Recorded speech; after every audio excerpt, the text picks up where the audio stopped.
नमस्कार, स्वागत है आपका आज के मुख्य समाचार में। बिहार में बाढ़ ने भारी तबाही मचाकर रख दी है। लोग त्राहिमाम कर रहे हैं। नेपाल के द्वारा लगातार भारी मात्रा में बिहार में पानी छोड़ा जा रहा है। इस बार बिहार सरकार की नाकामी के कारण की सरकार ने नेपाल क्षेत्र में पुल नहीं बना पाए, बांध नहीं बना पाए। नेपाल के द्वारा आने वाली पानी को इस साल भी नहीं रोका गया और इस बार हालात ये है कि पूरा बिहार डूब सकता है, पूरा उत्तर बिहार डूब सकता है। गंडक बराज में भारी मात्रा में पानी आ गया है, जिससे गंडक नदी ने तबाही मचाना शुरू कर दिया। तो वहीं कोसी नदी का भी हालात खराब है। कोसी नदी भी कई इलाकों को डुबा चुके हैं। देखिए, बिहार में बाढ़ का भयंकर कहर उमड़ गया है। कई जिले जलमग्न हो गए हैं। कोसी, गंडक और महानंदा समेत कई नदियां खतरे के निशान के ऊपर बह रही है। जरा गोपालगंज में तबाही के ये नजारे देखिए। गोपालगंज सदर प्रखंड के राजवाही गांव में गंडक नदी से आई बाढ़ में किस तरह से ये कच्चे मकान डूबे हुए हैं।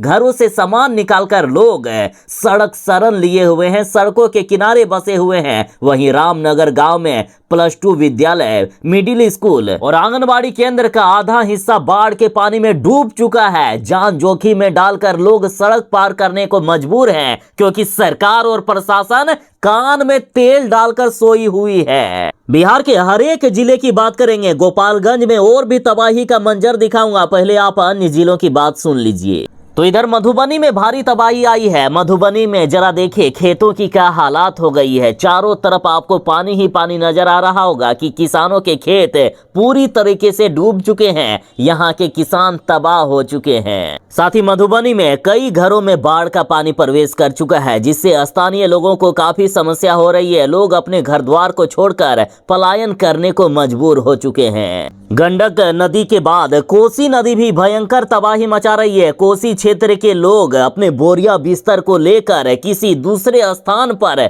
जाने को मजबूर हो गए हैं। कोसी नदी में बह गया है हजारों लोगों का आशियाना। अब तो बांध ही ठिकाना बन गया है। साथ ही सड़कों के किनारे लोग रहने को मजबूर हो गए हैं। कोसी नदी के कारण सहरसा में भयंकर तबाही आ गई है। कोसी नदी के बढ़ते जलस्तर के कारण सहरसा जिले के नवहट्टा प्रखंड अंतर्गत रसलपुर, बिरजेन, कुंदह, झारवा, बकुनिया सहित तटबंध के अंदर बसे दर्जनों गांवों में बाढ़ का पानी घुस गया है। सैकड़ों का घर कोसी नदी में पूरी तरीके से विलीन हो चुका है, समा चुका है। ग्रामीण डरे हुए हैं, सहमे हुए हैं, अपना सामान समेटकर ऊंचे स्थानों पर जा रहे हैं। लोग अपने घर का चौखट, छप्पर, बिछावन, बक्सा आदि जो कुछ भी बचा है, जो अभी बाढ़ के पानी में नहीं बहा है, उसे लेकर किसी ऊंचे स्थानों पर जाने को विवश हो गए हैं। हालात इतनी खराब है और सरकार मौज कर रही है। सरकार इनको देखने तक नहीं आ रही है। सिर्फ जब चारों तरफ तबाही का मंजर हो जाएगा, जब लोग मरने लगेंगे, तब सरकार सिर्फ मौत का तमाशा देखने के लिए जाएगी। और ये नीतीश और एनडीए की सरकार हर साल यही करती है। पिछले साल भी इन्होंने लोगों को इसी तरह से इस इलाके में मरने के लिए छोड़ दिया था और इस बार भी छोड़ दिया गया है। एक प्लास्टिक तक नहीं दिया गया है सिर ढकने के लिए भी इनको। बिहार की अन्य नदियों के बाद अब गंगा नदी का भी जलस्तर लगातार बढ़ता जा रहा है। कहलगांव, साहिबगंज में गंगा का जलस्तर खतरनाक तरीके से बढ़ गया है। तो इधर पश्चिमी चंपारण जिले के बगहा, योगापट्टी और आसपास के क्षेत्रों में बाढ़ के पानी ने तबाही मचाकर रख दी है। पूर्वी चंपारण और गोपालगंज जिले में भी कई निचले इलाकों में बाढ़ के पानी ने डुबा रखा है। तो वहीं बागमती और इनकी सहायक नदियों के जलस्तर में वृद्धि के कारण सीतामढ़ी जिले के भी कई हिस्सों में बाढ़ जैसे हालात उत्पन्न हो गए हैं। दरभंगा में कमला बलान नदी का जलस्तर लगातार बढ़ने लगा है। मधुबनी में कोसी और भूतही बलान नदी उफान पर है, जिससे मधेपुर और मधवार प्रखंडों के लोग अब अपने घरों को छोड़कर ऊंचे स्थानों पर चले गए हैं। तो इधर कोसी नदी के बढ़ते जलस्तर ने सुपौल, सहरसा, मधेपुरा जिलों के कई प्रखंडों को भी प्रभावित किया है।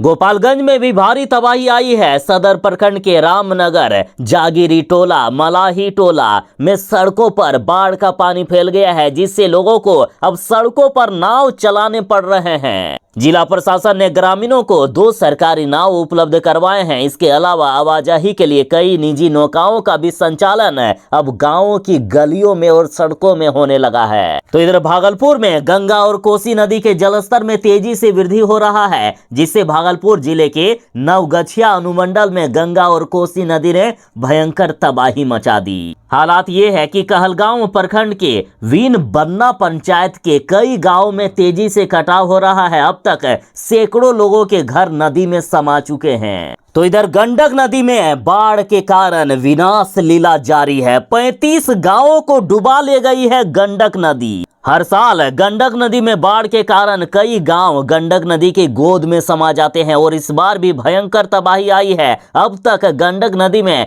35 गांव बिहार के नक्शे से मिट चुके हैं। एक तरफ जहां बिहार का शोक कोसी नदी को कहा जाता है, तो वहीं गंडक नदी के कारण भी भयंकर से भी भयंकर तबाही मचती है। जरा गोपालगंज के पीड़ितों का दर्द सुनिए। गोपालगंज के 35 गांव गंडक नदी में अब तक विलीन हो चुके हैं। 12 गांवों की 3500 एकड़ खेती युक्त जमीन गंडक नदी में समा गई। हजारों कटाव पीड़ित 20 साल बाद भी पुनर्वास के लिए इंतजार कर रहे हैं, लेकिन सरकार इन पर ध्यान ही नहीं दे रही है। तो इधर सारण में गंडक नदी का भी जलस्तर खतरनाक तरीके से बढ़ रहा है, जिससे कई गांवों में कटाव का खतरा मंडराने लगा है। वहीं सभी तैयारियों का दावा जो प्रशासन करते हैं, उनके सारे दावे फेल साबित हो रहे हैं। लोगों को पहले से ही डर था कि सरकार सिर्फ और सिर्फ झूठा वादा करेगी, फिर भी एक भरोसा था कि चलो इस बार बचा सकती है, लेकिन फिर से सरकार ने घोटाला कर दिया है और फिर से बिहार के कई जिलों में बाढ़ ने तांडव मचा कर रख दिया है। सरकार के सारे दावे फेल साबित होते हुए दिख रहे हैं। और इसी बीच खबर आ गई है कि गंडक बराज से 4,40,000 क्यूसेक पानी छोड़े जाने के बाद अब फिर से 3,35,000 क्यूसेक पानी छोड़ दिया गया है, जिससे निचले इलाकों में भारी तबाही आ गई है। नेपाल में भारी बारिश हो रही है। नेपाल में बारिश रुकने का नाम नहीं ले रहा है और पड़ोसी देश नेपाल में बारिश के कारण अभी बिहार डूब रहा है, क्योंकि बिहार सरकार पूरे साल भर झाल बजाने का काम करती है। नेपाल में भारी बारिश होती है, जिससे हर साल बिहार डूबता है, लेकिन बिहार के नेता लोग इतने भ्रष्ट हो गए हैं ना कि ये साल भर इंतजार करते हैं कि कब बिहार में बाढ़ आएगा और हमारी मोटी कमाई होगी। ये इस बात का इंतजार नहीं करते हैं या तैयारी नहीं करते हैं कि इस बार बाढ़ को रोका जाएगा, इस बार बिहार को नहीं डूबने दिया जाएगा। और पिछले 20 सालों से नीतीश कुमार भी यही कर रहे हैं। नीतीश कुमार जी इतने सालों से बिहार के मुख्यमंत्री हैं, लेकिन आज तक नेपाल से जो बिहार में पानी आ रहा है उसे रोकने में विफल क्या छोड़िए ना, मतलब नीतीश कुमार जी ने कोई कोशिश ही नहीं किए हैं कि बाढ़ के पानी को रोका जाएगा। झूठ बोलकर आखिर क्या होगा, चलिए सच्चाई बता देता हूं। बिहार के हर एक नेता भ्रष्ट हो गए हैं। बिहार में हर साल जानबूझकर बाढ़ में डुबाया जाता है ताकि इन नेताओं की मोटी कमाई हो सके। बिहार में भ्रष्टाचार इस कदर से हो रहा है कि हर दिन बिहार में पुल गिर रहे हैं। आज हर जगह भ्रष्टाचार किया जा रहा है। बगहा की बात करें तो बगहा में घरों में लोगों के पानी घुस गया है, जिससे एनएच किनारे इस तरह से तंबू बनाकर रहने को मजबूर हो गए हैं लोग।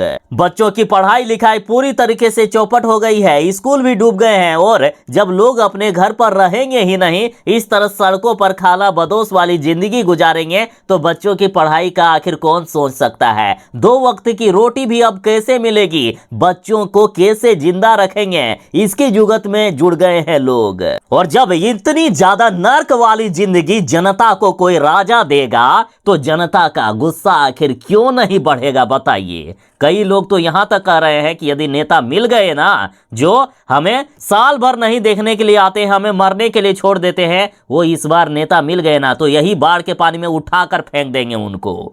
बगहा के जरा गांवों की तस्वीर देखिए कि किस तरह से पूरा गांव बाढ़ के पानी में घिरा हुआ है। चारों तरफ बस पानी ही पानी, नर्क वाली जिंदगी में लोगों को गुजरना पड़ रहा है। किसी तरह से कुछ लोग यहां से जो अपने बोरिया बिस्तर को समेटकर किसी ऊंचे स्थानों पर रहते हैं, कम से कम वे लोग बचे हुए हैं, अपनी जान बचाए हुए हैं। यहां रहेंगे, कब मर जाएंगे, कब सांप बिच्छू काट लेगा, कब मगरमच्छ आके लील जाएगा, कोई गारंटी नहीं है। देखिए क्या हालत है, नीचे इनका घर है लेकिन घर बाढ़ के पानी में डूबा हुआ है। रास्ते पर प्लास्टिक का तंबू बनाकर बकरियों को रखे हुए हैं, खुद भी रहे हुए हैं, बाल बच्चों को भी किसी तरह से जिंदा रखे हुए हैं। हालात इतनी खराब है कि गंडक बराज के सभी 36 के 36 फाटक खोल दिए गए हैं। कोसी के 39 और गंडक बराज के सभी 36 फाटक तक खोलने की नौबत आ गई है। इतनी ज्यादा बिहार में खतरा बढ़ गया है। तो इधर सहरसा की तस्वीर देखिए, सहरसा के कई गांव जलमग्न हो चुके हैं। अनाज के साथ ऊंचे स्थानों पर जाना चाहते हैं लोग, लेकिन सरकारी नाव तक इनको नहीं मिल पा रहा है। किसी तरह से लोग प्राइवेट नाव से यदि कुछ पैसा बचा है तो उसे खर्च करके जाने को मजबूर है। सबसे ज्यादा दिक्कत गरीबों को आती है और गरीबों को ही सरकार हर साल परेशान करने का काम करती है, क्योंकि सरकार को पता है कि ये तो गरीब है, ये हमारा आखिर क्या बिगाड़ लेंगे। लेकिन साहब, यही लोग आपका बिगाड़ेंगे और बिगाड़े भी हैं इस साल। यही कारण है कि एनडीए सरकार को लोकसभा चुनाव में देश की जनता ने इस बार उठाकर पटक दिया है। और पिछले साल जो विधानसभा का चुनाव हुआ था उसमें से नीतीश कुमार जी को ऐसी स्थिति पर लाकर खड़ा कर दिए थे बिहार की जनता ने। इतने कम सीट आए थे नीतीश कुमार जी की कि कोई यदि दूसरा नेता होता ना तो चुल्लू भर पानी में डूब मरता। लेकिन नीतीश कुमार जी हैं थेथर व्यक्ति, कभी इसके साथ एनडीए के साथ चले जाते हैं तो कभी महागठबंधन के साथ। उनको सिर्फ अपनी कुर्सी से मतलब है। पिछले साल ही बिहार की जनता ने स्पष्ट संदेश दे दिए थे नीतीश कुमार जी को कि यदि बाढ़ से नहीं बचाया गया तो अब की बार आपका सीधा पत्ता कट जाएगा। फिर भी बिहार सरकार या नीतीश कुमार जी नहीं सुधर रहे हैं। लोगों की स्थिति अभी भी नर्क जैसी बनी हुई है। लोग अभी भी त्राहिमाम कर रहे हैं। बिहार सरकार लोगों पर किसी तरह का कोई भी ध्यान नहीं दे रही है। सिर्फ पेपर में छपवाने के लिए, न्यूज छपवाने के लिए या मीडिया में आने के लिए ये लोग थोड़े मोड़े ऐलान कर देते हैं, लेकिन असलियत यदि जानोगे या इन जगहों पर जाकर देखोगे तब आपको जमीनी हकीकत का पता चलेगा कि सरकार इनके साथ किस तरह से नाइंसाफी कर रही है। तो इधर अगली तस्वीर देखिए, गोपालगंज की जागिरी टोला पंचायत में बाढ़ से हालात खराब हो गई है। पीने का पानी तक नहीं बचा है और जो पंचायत स्तर पर लगाए गए हैं पानी की टंकी, उससे भी सप्लाई बंद हो चुका है।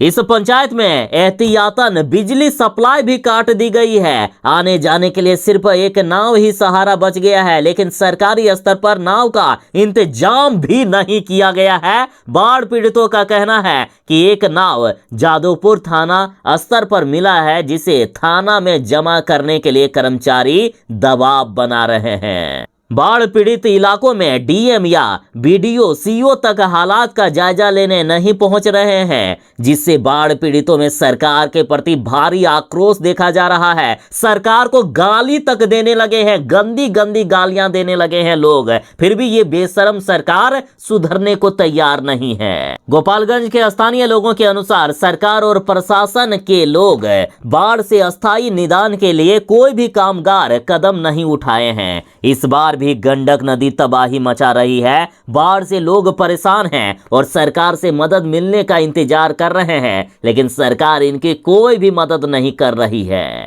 बिहार के लोगों का दुख इतना है, दर्द इतना है कि जिसे शब्दों में नहीं बयान किया जा सकता है। और यदि कोई इनके दर्द को महसूस कर ले तो उनकी रूह तक कांप जाएगी। परेशानियां बहुत सारी है, तकलीफें बहुत सारी है, जिसे वीडियो में नहीं बताया जा सकता है। ये महसूस करने वाली चीज है और सरकार सिर्फ नौटंकी देखती है। सरकार के लोग जो भ्रष्ट हैं वे लोग जानते हैं कि लोग जितना परेशान होंगे उतना ये लोग हम लोग को याद करेंगे और हमारी मोटी कमाई होगी। तो ये थी फिलहाल तक की एक बड़ी खबर। बाकी पूरी रिपोर्ट के बारे में आपकी क्या राय है कमेंट में जरूर ही बताइएगा। और हाँ, आपके जिले में मौसम का हाल कैसा है कमेंट में जरूर ही बताएं, ताकि आपके जरिए बिहार के अन्य लोगों को भी सही जानकारी मिल सके।